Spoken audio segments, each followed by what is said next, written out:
Hello दोस्तों, refix India के YouTube channel पे आपका फिर से स्वागत है।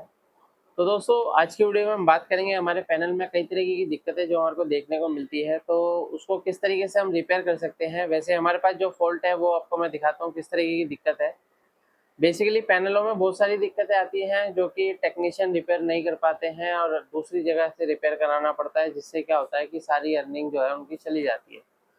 तो आप खुद ही अपना काम सीख के अपने काम को आगे बढ़ा सकते हैं। और अगर आपने अपना काम को आगे बढ़ाना है तो आप ट्रेनिंग लेके अपना काम को आगे बढ़ा सकते हैं। जैसे पैनल के अंदर कई तरीके के फॉल्ट आते हैं, डबल इमेज आ रहा है, वर्टिकल बार आ रहा है, कई बार अलग अलग तरीके के फॉल्ट हमारे को पैनल के अंदर देखने के मिलते हैं। लेकिन पैनल को अगर आपको प्रॉपर तरीके से रिपेयर करना है तो प्रॉपर तरीके से आपको उसकी नॉलेज होनी चाहिए। तो अगर आपको भी ट्रेनिंग लेनी है तो नीचे दिए कॉन्टैक्ट नंबर पर कॉन्टैक्ट कर सकते हैं।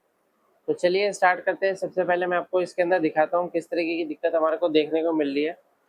तो अभी हम जैसे ही इसके अंदर पावर लगाते हैं तो पावर लगाने के बाद अगर आप इसकी कंडीशन देखेंगे तो जैसे आप यहाँ पे देखेंगे तो सेट हमारा ऑन होता है। तो पैनल की आपको कंडीशन देखनी है। तो पैनल हमारा स्टार्ट होता है, लेकिन पैनल स्टार्ट होने के बाद थोड़ी देर में कुछ अलग तरीके की दिक्कत हमारे को देखने को मिलती है। इस कंडीशन में होता क्या है कि हम अलग से बोर्ड लगाते हैं तब भी इस तरीके की दिक्कत आती है। तो यहाँ पे आप ये देख सकते हैं किस तरीके की दिक्कत हमें मिल रही है। तो इसके अंदर जो है वर्टिकल बार टाइप का मिल रहा है। कई बार क्या होता है पिक्चर हमारी खराब हो जाती है। दोबारा से मैं इसको निकाल के लगा के दिखाता हूँ। तो यहाँ पे अगर हम दोबारा से देखते हैं क्या कंडीशन मिलती है, अलग अलग तरीके से पैनल हमारा बिहेव करता है। तो इसको देख लेते हैं एक बार। तो अभी देखेंगे तो पैनल अभी हमारा नो पिक्चर की कंडीशन में है। अभी लाइट इसकी जल रही है। तो इस तरह की दिक्कत भी आती है। दोबारा से इसको बंद करके दोबारा से स्टार्ट करते हैं, फिर से देखते हैं क्या दिक्कत है। तो इस तरह की दिक्कतें काफ़ी सारी देखने को मिलती है, जिसके अंदर क्या होता है पैनल को रिपेयर करना थोड़ा सा मुश्किल होता है। जिसमें गेट लाइन शॉर्ट हो जाती है, तो दोनों साइड से अगर गेट शॉर्ट हो जाएंगी तो रिपेयर करना तो थोड़ा सा मुश्किल हो जाता है। तो अभी आप यहाँ पे देख सकते हैं अभी पैनल के अंदर कोई भी पिक्चर हमारे को नहीं मिल रही है। कई बार पिक्चर आती है, कई बार आके चली जाती है। तो इस तरीके की कंडीशन हमें मिल रही है। तो अभी क्या है हमारे को इसको चेक करना है। तो स्टेप बाय स्टेप किस तरीके से हम इस पैनल को चेक करेंगे इस वीडियो के अंदर मैं आपको बताने वाला हूँ। तो चलिए देखते हैं। यहाँ पे सबसे पहले मीटर को सेट कर लेते हैं डीसी वोल्ट की रेंज पे। और यहाँ पे क्या है लगाते हैं ग्राउंड में। तो सबसे पहले अगर हम यहाँ पे देखते हैं तो हमारे को यहाँ पे 12 वोल्ट की सप्लाई जो है बिल्कुल परफेक्ट तरीके से देखने के लिए मिल रही है। अगर मैं इसकी पावर निकाल कर दोबारा से लगाता हूँ और दोबारा से देखते हैं 12 वोल्ट की सप्लाई, देखिए बिल्कुल परफेक्ट तरीके से 12 वोल्ट ओके है। और ये जो 12 वोल्ट है, ये 12 वोल्ट आने के बाद देखिए ये जो वोल्टेज है ये हमारा जाता है डीसी टू डीसीआईसी के अंदर। तो डीसी टू डीसीआईसी हमारी अलग अलग वोल्टेज निकालती है, जैसे 3.3 वोल्ट निकालती है।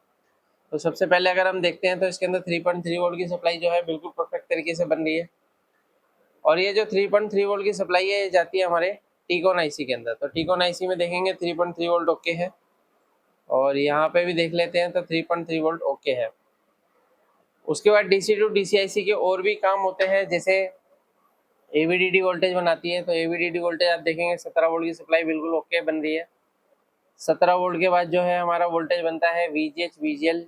ये सभी वोल्टेज अगर हम चेक करते हैं तो अगर हम यहाँ पे देखते हैं तो बूस्ट वोल्टेज हमारे को यहाँ पे मिल रही है 34 वोल्ट, यानी कि ये वीजीएच वोल्टेज है। और अगर वीजीएल वोल्टेज देखते हैं तो वीजीएल वोल्टेज भी हमारे को मिलेगा। तो यहाँ पे 3.3 वोल्ट आ रहा है। यहाँ पे देखते हैं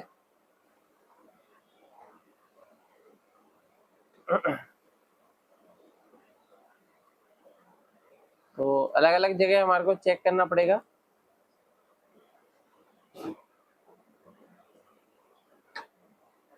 अभी क्या है ये जो पैनल है इस पैनल के अंदर जो भी वोल्टेज है वो कोई भी वोल्टेज इसके अंदर मेंशन नहीं है। तो यहाँ पे अगर हम देखते हैं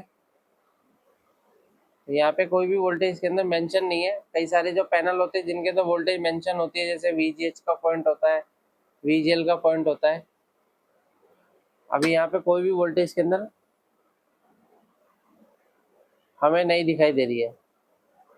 तो यहाँ पे अगर आप देखेंगे तो ये 5 वोल्ट की सप्लाई है।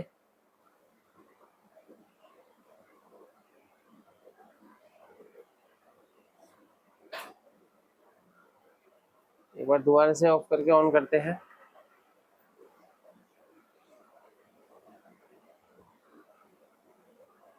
तो ये 8 वोल्ट की सप्लाई हमारे को मिल रही है।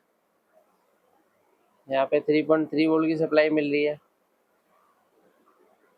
और यहाँ पे जो है हमारे को बूस्ट वोल्टेज मिल रहा है, लेकिन इसके अंदर नेगेटिव वोल्टेज भी हमारे को देखना पड़ेगा। नेगेटिव वोल्टेज कहाँ पे मिल रहा है इसका?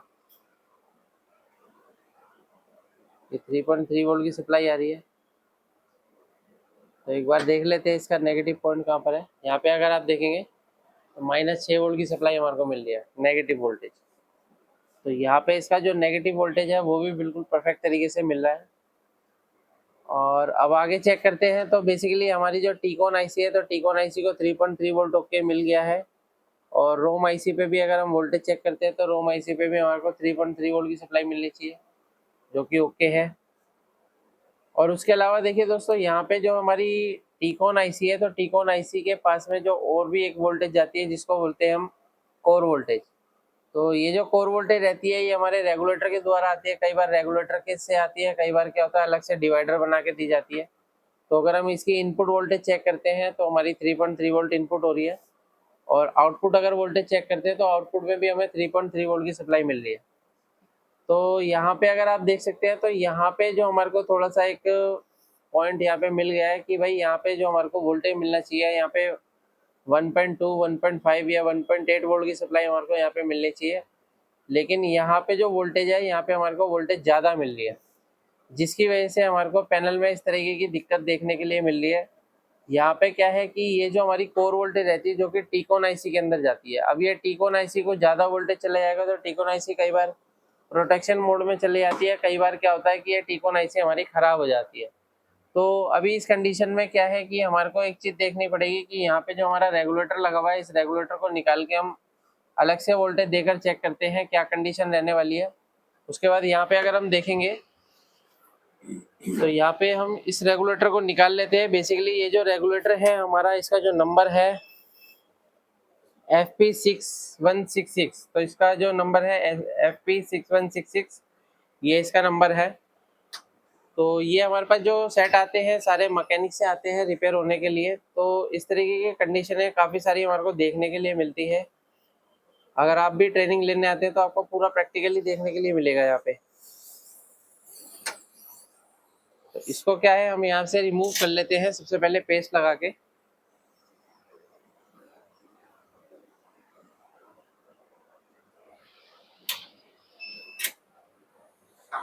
इसको हम यहाँ से रिमूव कर लेते हैं। ये हमारा LDO है, LDO वोल्टेज रेगुलेटर, लो ड्रॉप आउट वोल्टेज रेगुलेटर होता है ये कम एम्पियर के लिए होता है। बेसिकली काफ़ी सारी कंपनियां डिवाइडर बना के भी लगा देती है, और कई कंपनियां क्या करती है इस तरीके का रेगुलेटर भी लगा देती है।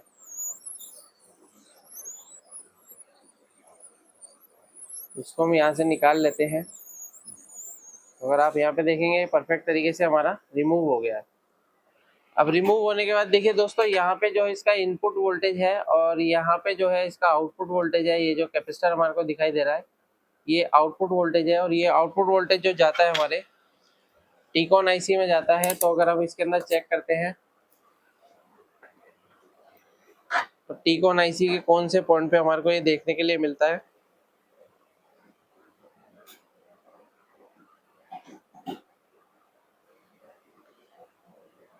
कई बार ये डायरेक्ट भी जाता है, कई बार इसके बीच में रेजिस्टेंस भी हो सकता है। देख सकते हैं यहाँ पे हमारे को ये मिल रहा है, इस पीएफ के द्वारा ये जो वोल्टेज है हमारा इस आईसी के अंदर जा रहा है 1.2 वोल्ट। तो अभी क्या है, यहाँ पे हमारे को 1.2 वोल्ट अलग से देके ट्राई करते हैं क्या कंडीशन मिलती है। तो उसके लिए हमारे पास एक मार्केट में इस तरीके के रेगुलेटर मिलते हैं जिसमें 1235 भी आता है, और इस तरीके के रेगुलेटर भी मिलते हैं। यहाँ पे आप ये देख सकते हैं, इसका है GLC 1239। तो इसका भी आप यूज़ कर सकते हो। ये 1.2 वोल्ट अभी हमारे को इसके अंदर से चाहिए। तो ये बाय डिफ़ॉल्ट जो है 1.2 वोल्ट ही निकालता है। यहाँ पे अगर आप देखेंगे तो सारी पूरा डिस्क्रिप्शन इसके अंदर लिखा हुआ है। तो इसके अंदर हम क्या है कि सबसे पहले 12 वोल्ट की सप्लाई इनपुट देते हैं। तो 12 वोल्ट की सप्लाई देने के लिए हम फ्यूज़ का यूज़ करेंगे। फ्यूज़ से हम सीधा 12 वोल्ट की सप्लाई लेंगे, और नेगेटिव से नेगेटिव जोड़ेंगे और फ्यूज से 12 वोल्ट की सप्लाई लेते हैं।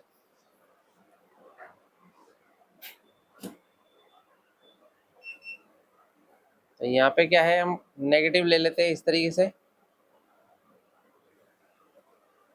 और जो हमारा पॉजिटिव है, पॉजिटिव जोड़ेंगे हम फ्यूज पे।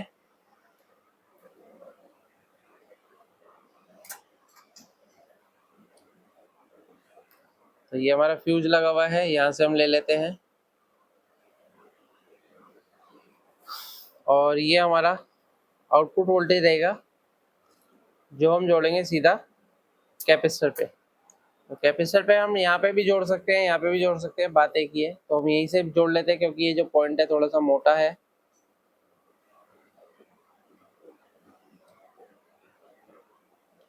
यहाँ पे हमारा 1.2 वोल्ट की सप्लाई हमने यहाँ पे जोड़ दी है।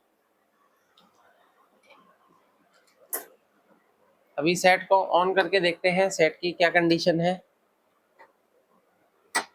और यहाँ पे जो 12 वोल्ट की सप्लाई रहती है वो वोल्टेज ड्रॉप नहीं होनी चाहिए, क्योंकि कई बार क्या होता है जब हमारी टीकॉन आईसी शॉर्ट हो जाएगी तो ये वोल्टेज ड्रॉप हो जाएगी। तो अभी सेट को ऑन करते हैं दोबारा, और यहाँ पे वोल्टेज देखते हैं क्या वोल्टेज हमारी बन रही है। तो यहाँ पे अगर आप देखेंगे तो यहाँ पे 1.192 मिल रही है, यानी कि 1.2 वोल्ट के अराउंड है। तो अगर हम पिक्चर देखते हैं, पिक्चर की क्या कंडीशन बनती है,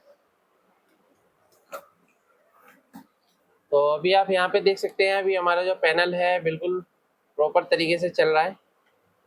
तो थोड़ा सा वेट करते हैं, क्योंकि अभी हमने इसको ऑन किया है। तो कई बार क्या होता है कि इसके अंदर जो बोर्ड लगा हुआ है थोड़ा सा लेट प्रोसेसिंग करता है। यहाँ पे आप ये देख सकते हैं ये पैनल हमारा बिल्कुल फर्स्ट क्लास तरीके से चल रहा है।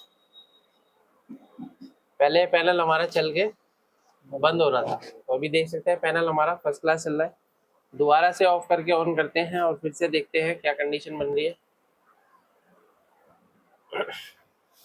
अभी हमारा सही चल रहा है, बिल्कुल ओके। तो इस तरीके से हम किसी भी पैनल को आसान तरीके से रिपेयर कर सकते हैं। वीडियो आपको पसंद आए तो वीडियो को लाइक करें, शेयर करें, कमेंट करें। Thank you friends.